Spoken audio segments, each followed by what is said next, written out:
पिछले भाग में आपने देखा कालिंदी ने अन्याय के कारण आत्महत्या की और गांव को श्राप दिया। सावित्री ने गांव को उस श्राप से बचाया, कालिंदी को सम्मान दिलाया और उसका मंदिर बनवाया। दिल्ली लौटते वक्त सावित्री की मुलाकात बस में स्वयं कालिंदी से होती है। कालिंदी उसे चेतावनी देती है कि कोई उसकी शक्तियों को बांध रहा है और गांव पर फिर से अंधेरा छाने वाला है।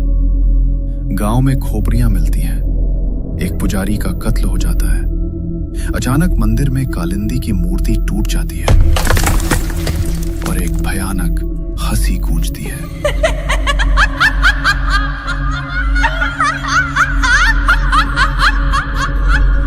सब डर जाते हैं कि क्या ये सच में कालिंदी है या कोई और। जंगल में वही अग्नि यज्ञ शुरू होता है। रात का तीसरा पहर। गांव के बीचों बीच बना कालिंदी का मंदिर अब नया और भव्य है। नई मूर्ति स्थापित की जा चुकी है। मंदिर में जलते दियों की लौ अचानक नीली पड़ने लगती है। कालिंदी की पत्थर की मूर्ति के गाल पर एक दरार पड़ती है। मूर्ति की आंख के कोने से गाढ़ा लाल खून की एक बूंद धीरे धीरे नीचे गिरती है। क्या कभी ऐसा हो सकता है कि जिस रक्षक को गांव ने भगवान बनाया, वही रक्षक एक दिन उनका काल बन जाए? क्या भक्ति और आतंक के बीच की लकीर मिटने वाली है? सावित्री दिल्ली से वापस गांव लौट आई है। वो बस स्टैंड से पैदल ही मंदिर की ओर जा रही है। गांव का माहौल उसे बदला बदला सा लग रहा है। लोग उसे देखकर मुस्कुरा तो रहे हैं, पर उनकी आंखों में एक अनजाना डर है। सावित्री मंदिर के पास पहुंचती है। नई मूर्ति को देखकर वो सोचती है, मूर्ति तो बहुत सुंदर बनी है, पर बस में कालिंदी ने मुझसे जो कहा था, वो चेहरा, वो आवाज मुझे सोने नहीं देती। वो आएगा और सब तबाह कर देगा। आखिर कौन आने वाला है? सूरज की पहली किरण के साथ गांव वाले मंदिर में जमा है। मंदिर में आरती की तैयारी हो रही है। सावित्री गांव वालों से बातें कर रही है। जब से कालिंदी माँ का मंदिर बना है, गांव में खुशहाली लौट आई है। हाँ, अब हमारी बहू बेटियों को किसी का डर नहीं। सावित्री मुस्कुरा रही है। उसे लगता है कि उसकी मेहनत रंग लाई, लेकिन तभी बाहर से चीखने चिल्लाने की आवाजें आती हैं। पूरा गांव रघु के घर की ओर दौड़ता है। कमरे के भीतर का मंजर खौफनाक है। रघु की पत्नी जमीन पर बैठी छाती पीट कर रो रही है। उसकी गोद में उसका 3 महीने का बच्चा है, बिल्कुल सफेद पड़ा हुआ, बेजान। क्या हुआ रघु? कल शाम तो बच्चा बिल्कुल ठीक था। पता नहीं सावित्री जी, रात को दूध पीकर सोया था, पर सुबह उठा ही नहीं। डॉक्टर कह रहे हैं कि इसके शरीर में खून की एक बूंद भी नहीं बची, जैसे किसी ने सारा खून सोख लिया हो। सावित्री बच्चे के पास झुकती है। उसकी गर्दन पर देखती है। वहां 2 छोटे नीले निशान हैं। सावित्री की नजर फर्श पर पड़ती है। खिड़की से लेकर पाले तक गीली मिट्टी के नन्हे और सुर्ख लाल पैरों के निशान बने हैं। ये वही निशान है, वही खौफ। कालिंदी माँ नाराज हो गई है। हमने उनका मंदिर बनाया, उनकी पूजा की, फिर भी वो हमारे बच्चों को मार रही हैं। गांव में अफरा तफरी मच जाती है। लोग कालिंदी के मंदिर की तरफ नफरत और डर भरी नजरों से देखने लगते हैं। नहीं, कालिंदी ऐसा नहीं कर सकती। उसने कसम खाई थी कि वो रक्षक बनेगी। लेकिन गांव वाले अब सुनने को तैयार नहीं थे। उसी वक्त सावित्री मंदिर के पुराने पुजारी को ढूंढने निकलती है, जो मंदिर की मूर्ति टूटने के बाद से गायब है। वो गांव के बाहर पुराने खंडहरों और शमशान की ओर जाती है। उसे वहां कोई नहीं मिलता, पर जमीन पर उसे वही खोपड़ियां मिलती हैं जिनका जिक्र गांव वालों ने किया था। सावित्री को महसूस होता है कि कोई उसका पीछा कर रहा है। वो पीछे मुड़ती है, पर वहां कोई नहीं होता। बस एक डरावनी सरसराहट सुनाई देती है। उसे एहसास होता है कि गांव में पुजारी का गायब होना कोई इत्तेफाक नहीं है। कोई उसे सच्चाई बताने से रोक रहा है। दूसरी ओर ठाकुर धर्मवीर अपनी हवेली की बालकनी में खड़ा होकर गांव का मंजर देख रहा है। उसके चेहरे पर एक कुटिल मुस्कान है। वह अपने हाथ में पकड़ी एक पुरानी चांदी की डिब्बी को सहलाता है। उस डिब्बी के भीतर से किसी के सिसकने की आवाज आ रही है। सावित्री अपनी खिड़की से दूर जंगल की तरफ देखती है, जहां एक पहाड़ी पर आग की लपटें उठ रही हैं। वहां कोई मंत्र पढ़ रहा है, एक ऐसी आवाज जो बरसों पुरानी है। ये कालिंदी नहीं है, कोई और है जो कालिंदी के नाम पर मौत का खेल खेल रहा है। तभी मंदिर की तरफ से एक जोर का धमाका होता है। मंदिर का विशाल घंटा बिना किसी के छुए बजने लगता है। गांव वाले मंदिर की तरफ भागते हैं और देखते हैं कि कालिंदी की मूर्ति की आंखों से काला गाढ़ा तरल बह रहा है। आसमान में बिजली कड़कती है। सावित्री को मंदिर की छत पर एक साया दिखाई देता है। क्या ये कालिंदी का दुख है या गांव के विनाश का संकेत?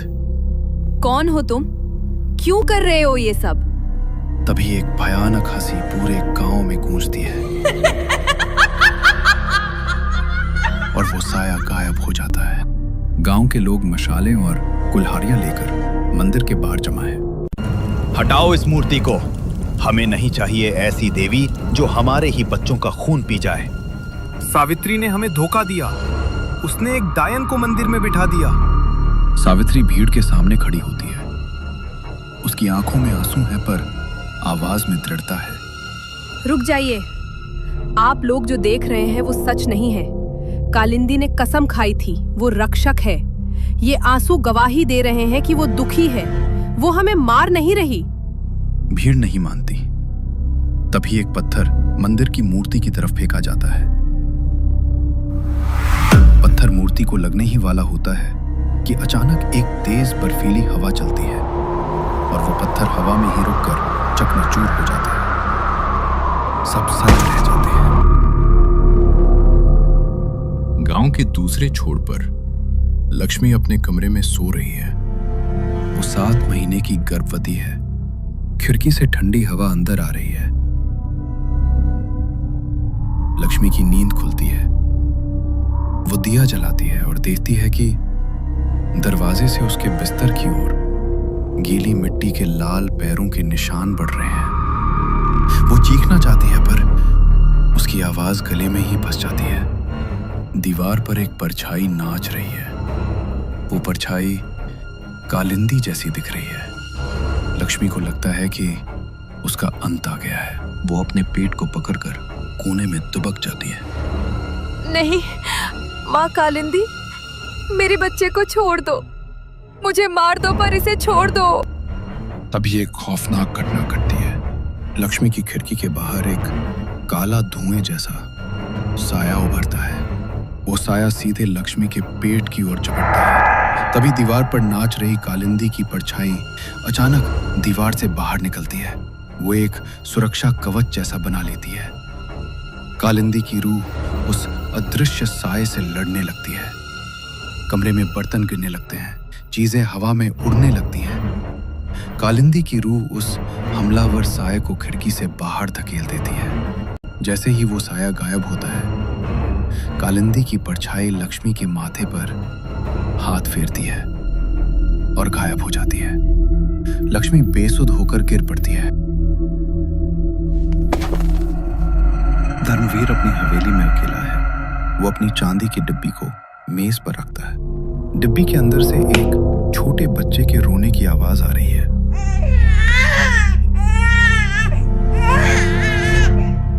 रो मत कालिंदी के बच्चे, अभी तो तुझे और भी बच्चों का खेल खत्म करना है। जितना तू गांव में तबाही मचाएगा, उतनी कालिंदी बदनाम होगी। गांव वाले उसी को राक्षस समझेंगे और मेरा पाप हमेशा के लिए मिट्टी में दब जाएगा। सुबह सावित्री लक्ष्मी के घर पहुंचती है। लक्ष्मी होश में है पर बहुत डरी हुई है। सावित्री जी, कालिंदी आई थी। उसके पैरों के निशान यहाँ थे।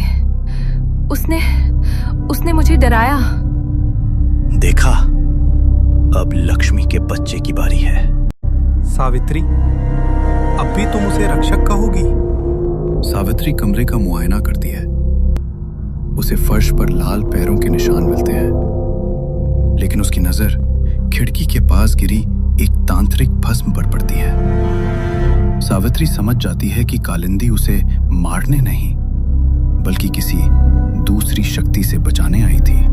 तभी सावित्री की नजर पुराने पीपल के पेड़ के नीचे बैठे एक साए पर पड़ती है। वो पुराना पुजारी है। पंडित जी, आप कहाँ थे? देखिए गांव में क्या हो रहा है।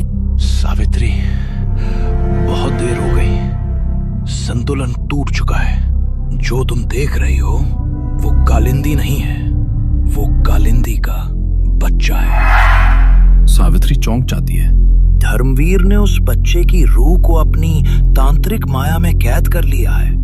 वो उसी मासूम रूह से बच्चों की जान ले रहा है ताकि कालिंदी बदनाम हो जाए। सावित्री पुजारी को लेकर मंदिर पहुंचती है। मंदिर में गांव वालों की भीड़ है।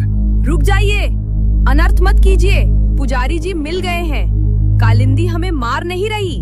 बहुत हुआ सावित्री, आज ये मंदिर नहीं बचेगा। जैसे ही एक ग्रामीण अपनी जलती हुई मशाल मंदिर की ओर फेंकता है, पूरा वातावरण अचानक बदल जाता है। मशाल हवा में ही रुक जाती है। अगले ही पल उसकी आग का रंग गहरा नीला हो जाता है। तेज बवंडर उठता है। तभी मंदिर के भीतर से एक चीख गूंजती है। देखो, वो जाग रही है। ये उसकी ममता का रौद्र रूप है। मंदिर के शिखर पर सफेद धुएं के बीच कालिंदी की रूह प्रकट होती है। उसकी आंखें अंगारे की तरह लाल हैं। उसके पास एक छोटा धुंधला साया खड़ा है, उसका बच्चा। वो जंजीर, पुजारी जी, वो बच्चा जंजीर से बंधा है। कालिंदी अपने बच्चे को छूने की कोशिश करती है, लेकिन बच्चे की रूह चीख पड़ती है और कालिंदी को बिजली का झटका लगता है। ये देखकर कालिंदी का दुख प्रलयकारी क्रोध में बदल जाता है। मंदिर की जमीन से लाल पानी उबलकर बाहर आने लगता है। गांव वाले डरकर पीछे भागने लगते हैं। यही तो मैं चाहता था। अब कालिंदी और गांव वालों के बीच सिर्फ मौत का रिश्ता बचेगा। कालिंदी हाथ हवा में लहराती है। गांव वालों की मशालें उनके घरों की ओर उड़ने लगती हैं। नहीं, कालिंदी रुको। कालिंदी सावित्री की ओर देखती है। उसकी आंखों में एक पल के लिए दर्द झलकता है, जैसे वो कहना चाह रही हो, मेरे बच्चे को बचाओ। लेकिन काली जंजीर बच्चे को खींच लेती है। दोनों हवा में विलीन हो जाते हैं। न्याय नहीं तो शांति नहीं। आसमान से खून जैसी बारिश होने लगती है। प्रतिशोध की चिंगारी अब ज्वाला बन चुकी है। धर्मवीर की जंजीरों में फंसी है कालिंदी की ममता। क्या सावित्री उस जंजीर के दूसरे सिरे तक पहुंच पाएगी, या पूरा गांव कालिंदी के इस तांडव में भस्म हो जाएगा?